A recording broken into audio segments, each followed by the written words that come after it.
response to the coronavirus, last week the U.S. passed a historic stimulus package. There's a couple elements in there we're going to be talking about, really three of them mainly. The first one is small business benefits.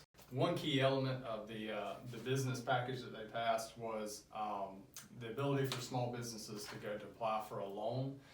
You can get up to $10 million or 2.5 times your average monthly payroll. And if you meet certain criteria, some of that loan can be forgivable as well. What about for individuals for the rebates that they'll be receiving? Yeah, so individuals will receive a check in the mail. If you're married, that starts at $2,400, single, that's $1,200, and then any child under the age of 17 is an additional $500. It does phase out if you make over certain amounts, and that is starting at $150 if you're married and $75 if you're single, and $112.5 if you're head of household.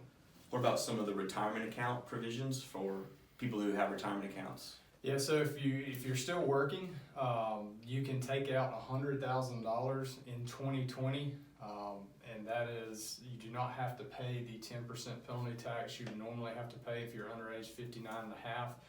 You have to be somewhat affected by the coronavirus to do that, and then you have some options to repay that over time as well. And then also RMDs are suspended for 2020. So if you do not need to take the money out of the account, you can keep it in there for this year, 2020. If you've already taken it out at the beginning of the year, want to roll it back in there, there's some provisions to do that as well.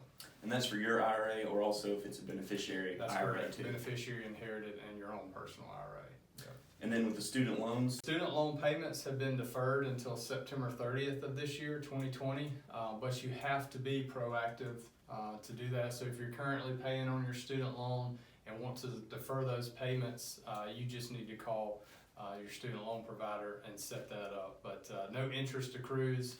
You can still pay voluntarily if you'd like, but if you would like to defer those, just call your student loan provider. We've got a lot more info on this. If you want to access that, please give us a call or like us on Facebook. Check us out on the website. Thanks.